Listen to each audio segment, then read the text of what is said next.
I think when you find a passion and when you find what you really love to do, you don't dwell on the hours you're working, the time or the commitment, because you get a lot of satisfaction out of it. So there are times where I'm, at work, and then I'm with my family, then I'm back at work, and then I'm maybe doing something else, and I'm back at work again. It's just interwoven into your life. And I think if you look at it that way, you don't dwell on it as much.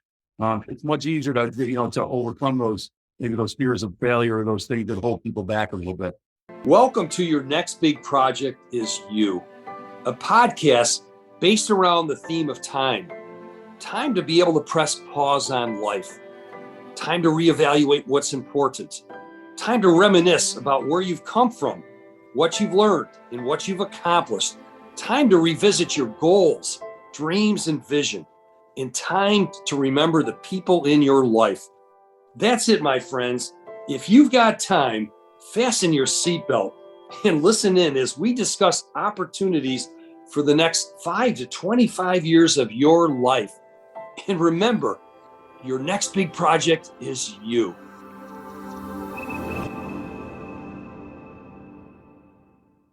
Welcome to our podcast. Your next big project is you. And I have a special guest today, a very, very good friend I've gotten to know and to work with over the years. My good friend, Lou Nuchereno from beautiful Buffalo. Lou, welcome to the show today. Thanks, Leo. Always great to spend time with you. It's funny. I know your formal title is that of president of the Northern Complex for Equitable Advisors.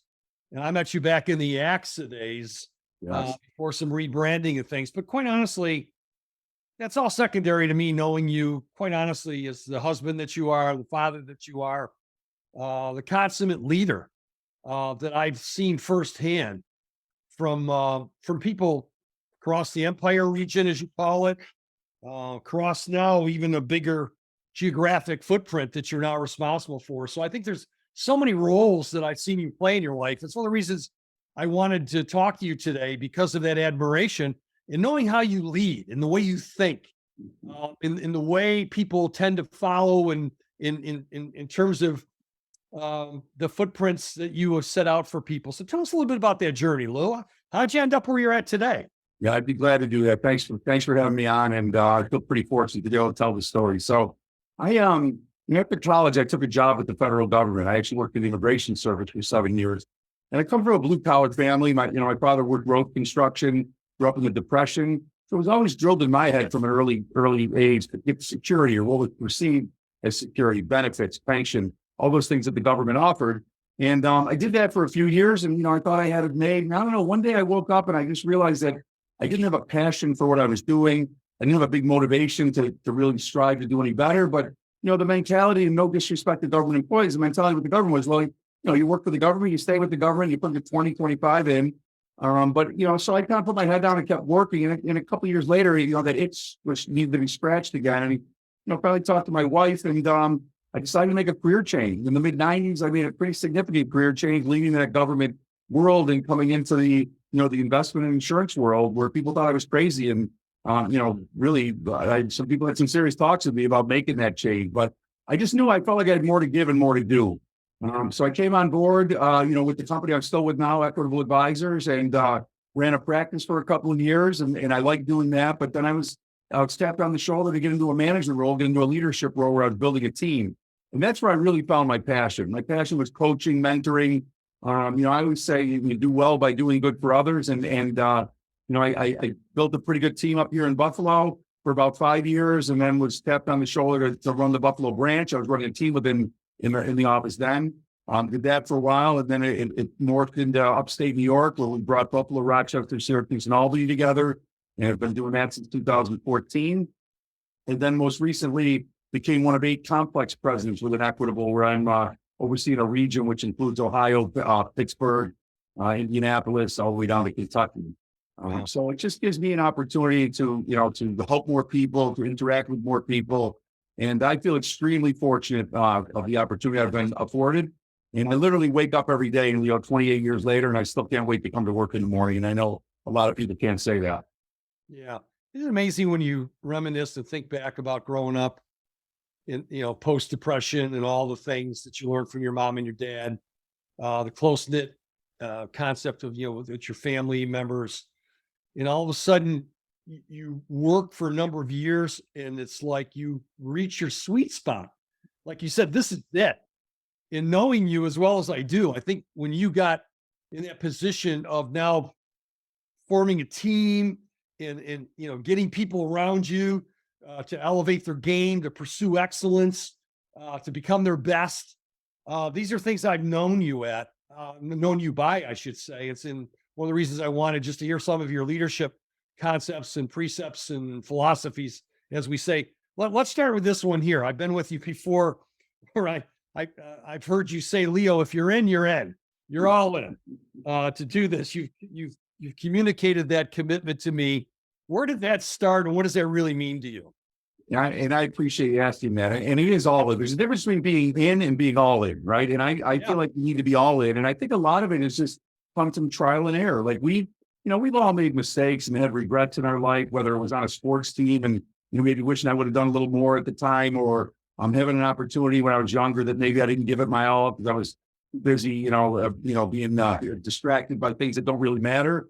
But I feel like when I had this opportunity, I've gotten this opportunity in my career, I really realized that this was it. I wasn't a good actor. I wasn't a good singer, but I found an opportunity where I could provide for my family and really get a lot of satisfaction out of it. And I just realized that, when you go all in and you're all in every day and you're positively impacting people's lives and, people matter to you and you're just trying to make a difference every day, you go home with just a satisfaction and you sleep well at night. And I just really feel like it's completed my life. And so, I try every day, no matter what I'm doing now, to give 125%. And, if I'm not going to do that, then I feel like I shouldn't be in the chair. You definitely need to bring value from where I'm at. And I just feel like it's a philosophy that I'm not going to say I've learned, but it's, trial and error and learning from my mistakes and trying to get better from them, for sure. It's just really trying to make a difference in people's lives. That's really what I live for. Yeah. And that's happening. There's no question that's happening, my friend. And, one of the things we talk about when you and I are together and we're just talking about life and business and people and things is so many people today, it's so hard to achieve success in that we talk about, are they willing to put the time and the energy into being really world class? Some people are just settled, right? We've talked about going from good to great, going from great to becoming extraordinary, where people get goosebumps in your presence. And even those people that we know that are truly extraordinary, Navy SEALs, Olympians, all of them pros, man, there's far and few, right? Well, why is it that so many people just don't want to put the time and energy into to being their ultimate best, Lou, from your perspective? Yeah, and I think we've seen since the pandemic, it's really escalated. Those thoughts have really escalated, and I don't completely understand it. I think some of it is maybe a fear of, once you get to a certain level, there's pressure to stay there, right? Because otherwise, there's nowhere to go but down. And I feel like some people are afraid of success because it becomes that you set the bar and you raise the bar and you need to stay there. But I know that once you get to a certain point, believe me, there's many, many, many people much more successful than I am. But I know that having some success in my career and having some success in mentoring other people, it's a great view and it's a great place to be at. And I want to stay here. I want to stay here as long as I can because I don't know how to explain it exactly, but it can just feel fulfilled. Like I have a very fulfilled life.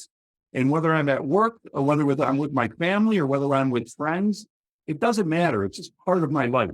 It's not, to me, work is not that dirty 4-letter word that some people, maybe like when I was at the government, referring back to that, I did watch the clock and I couldn't wait till 5 p.m. to get out or whatever it might be. And, those days are over. And I just, I think when you find a passion and when you find what you really love to do, you don't dwell on the hours you're working, the time or the commitment, because you get a lot of satisfaction out of it. So there are times where I'm, at work and then I'm with my family, then I'm back at work and then I'm maybe doing something else and I'm back at work again. It's just interwoven into your life. And I think if you look at it that way, you don't dwell on it as much.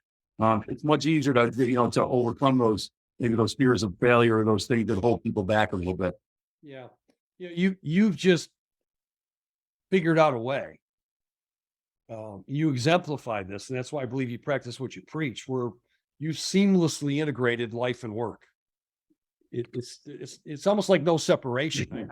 I know I know you know when to turn it off. I do. Your home and all the great things I know you do with your wife and your kids and things like this. But it's like when you're out, it's like it's just who you are. It's just natural. It's not forced. It's just, hey, here's a guy who's got it all type of thing. And it's when you look at it like, hey, it's a part of who I am. I love what I do. I love my life. I love my work. I love helping people. I want to make a difference. That's when it goes to another level. It becomes natural. And it's just that's what we all seek. So I want to talk to you about some of your leadership beliefs. Because these have always stood out to me from seeing you in action personally. You've always talked about being in the chair. You got to be around. You got to be visible. Tell us more about that. Yeah. So I'll say, to me, leadership is leading by example. I'm not a boss where I'm pounding my fist on the desk and telling people what to do. It's really about being present. Again, you can't positively impact people through a screen. I think we've seen that. I know we've all relied, you and I are doing it right now. We've all relied on Microsoft Teams and Zoom, and there's a place for that, but not in leading people and not in showing and demonstrating how to do things. So I'm a big believer. You need to be around your team. You need to be with your team. You need to lead by example. I don't expect anybody to do anything that I haven't done or most likely don't do still. Because I think you need to lead by example and show people how to do things. That's a big thing. If I'm not bringing value, especially in my business, right, in the financial services business where people get recruited every day, and there's independent firms, there's captive firms, and there's a hybrid firm like we have, and if I'm not bringing value, then people should go independent, and they should be on their own. So I'd like to think that I make a difference, and I think that comes from spending a lot of time with the people, and I just generally like to be around people, and I like to work at a fast pace. I don't do very well at a slow pace. So I like to have a lot of things going on, and I like to have a lot of conversations going on. But whoever I'm talking to at that moment is the most important person in my world at that time. And I think you can totally show people that. You have to show people how much you care. If they don't care how much you know, they want to know how much you care. Yeah, you're always moving too. I like what you just said there. I think you'd go crazy if you were just sitting down in that chair all day long. As much as you got that beautiful surrounding of your passion and love for athletics and leadership and things like this, where people walk into your office and they can feel the vibe of a guy that, loves competition and loves people that are doing their best to stand out, to be their best and things. One of the other concepts I know you talk about to me, Lou, is you got to be the rock. You got to be the rock. So it's one thing being visible, whatever. What's being the rock mean to you? Yeah, I think being the rock is very important, especially in my chair and in the role I have, because we hire a lot of younger folks who are new to the business world, new to the industry. We deal with people's money and very emotional things. And so there's a lot of times where I need to be a psychiatrist. I need to be a big brother. I need to be lend an ear to people. And I think I want to be predictable with people. I don't want people to walk into my office or call me on the phone and wonder which new Nuchereno am I getting? The happy guy, the sad guy, the crazy guy, the nice guy.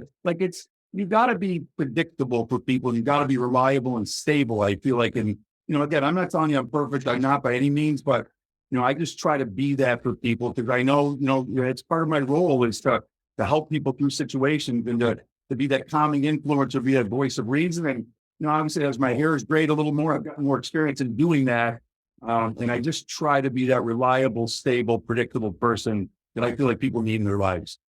And I believe that translates to people working in your complex that would say, I know I can count on Lou. I know he's going to be there to help me. I know I can go into his office and close the door and talk to him or a member of his leadership team. I know that he truly wants to make a difference in my life and he wants to help me make a difference in the lives of my clients. So, you can't ask for anything more than that. I think it's best displayed. People can't see this on the podcast, but when they walk into your area in your office there, I know there's a value proposition for your complex, for things that you live by, lead, you mentor, you coach. The concept you refer to people as financial entrepreneurs to help them achieve two things: independence and success by positively impacting the lives of others. We took a while to build that baby. But what I love about it is I know you live every single one of those words. How do you make it come alive? You talk to people, there's a lot of themes there: lead, manage, mentor, coaching, entrepreneurs. What are some of the things that you're proud of of that statement when people walk into your office? Yeah, well, first I want to thank you for that. You were certainly the architect of helping us with that, with the firm, and the 19 words that I think I already was living by them, but I didn't know how to assemble that and put it into a nice, compact phrase. And it's on any of my social media now. I have that on there, and it's really defines who we are. But it really just becomes part of our DNA, and it becomes part of what we do. And again, you'll hear me talk a lot about positively impacting lives. I really live for mentoring people right now. It's funny because a lot of my friends are at the retirement age, and I'm sure yours too. And people always ask you and really ask me, what's your plan when you leave and when you're doing it? And I don't have a plan. Like again, I love what I do, but it's all about mentoring right now and giving back. Believe me, I'm not saying I don't need to earn a living. That's not my point. But you do it for different reasons at different times in your life. So to be able to mentor and coach people right now and hopefully help them, escalate their success or positively impact other people's lives is, quicker than I have is really a goal of mine. And, we do it again in our business. We're in a very, I said this earlier, a very emotional business where we're handling people's finances. We're handling things that are near and dear to people. So, you've got to be there for people, and we've got to help people get that financial independence. That's our goal, by being a positive impact. And, our job is to keep people in the market when they think they need to get out, and our job is to hold their hand when they need that hand holding and walking through things. So that's my job, is to do that for the advisors and for the employees we have here, to make sure that we do a good job for people. Yeah. But no, that 19-word phrase is definitely, it's a part of who we are and it's part of our DNA for sure. Yeah. You alluded to part of this next question and what you just said there about EQ, and we talk about the connectivity of having strong EQ and IQ, right? To do this. And you just mentioned about the need to connect to people. And I actually wrote this down. I like the phrasing. I'm going to read this. It said you mentioned that people need to make the conversation about the client, and ultimately our leaders will get to where they want by helping others to get to where they want to be. Yes. I love that. Say more to that. Yeah, it's again, it goes back to the do well by doing good for others. And I think when you learn in life that it's more about other people and not about yourself, is when things really start coming together. And there's plenty of time for us to think about ourselves and talk about ourselves. But when you can, somebody said a long time ago, you have 2 ears and 1 mouth for a reason, right? And just when you listen to people, I find that people don't listen to people very well anymore. It's because everybody wants to talk themselves. So when you get those listening skills down and you really listen to what people are concerned about and what they're trying to accomplish, it's so much easier to connect with them. It's so much easier to understand where they're going and what they're doing. And life is about relationships. I don't care what somebody's occupation is or what they're doing. It's built on relationships. And the more you know about people, the better you can bond with people, and the more interest you can take in them. So I think it's that philosophy again, learning about other people, being interested in other people. And then, again, you advance by helping them get to where they want to get, and, putting them first. And it's just a philosophy. It's like the law of abundance or the law of scarcity. I always want to live by the law of abundance. There's plenty for everybody.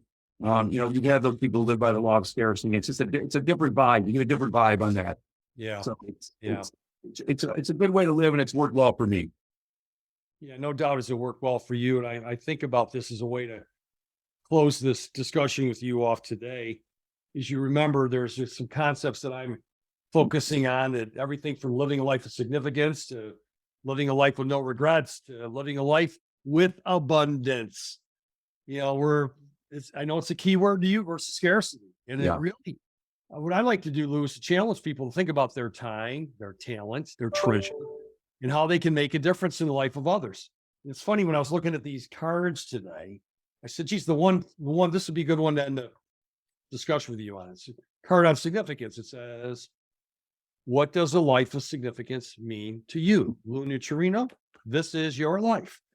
It's like the old show, right? Right. If somebody were asking you that today, we started with that. You've used that phrase early in our discussion today. What does it really mean to you when you know someone's living a life of significance? Yeah, for me, it means just really, again, and I know you use this phrase a lot, but positively impacting and really, making a difference in people's lives, whether it's family, whether it's friends, whether it's coworkers, whether it's teammates, or whether it's strangers that we don't know. I think whatever you're doing, I said this earlier, you need to be all in, right? We're all in at what we're doing. So I think it's trying to maximize, every moment of what you do and how you do it and whoever you're around, and really just making a difference in people's lives. I want somebody to walk away from me and not say, oh my God, I can't wait to get away from this guy. What's he talking about? It's like, hey, that was a great conversation. I feel better after talking to Lou. I feel more positive. And, I'm not going to talk about I'm positive every minute of my life. I try to be, but there's certainly some times where, things creep in. But in general, I always try to leave people feeling better after they met me or after they spent time with me and before they did. And to me, that's very significant. And, I've tried to teach my children that. I try to be that way when I'm with my wife or whoever it might be. It's just don't want to. It's not a drive-by. I don't like doing drive-bys with people. You just really want to make it impactful and make it meaningful. And it doesn't mean every conversation is happy. That's not my point. Love to talk about sports. Love to talk about whatever it might be. But just make it significant in what you do and make an impact in people's lives. And I try to get better at that every day. Still trying to get better.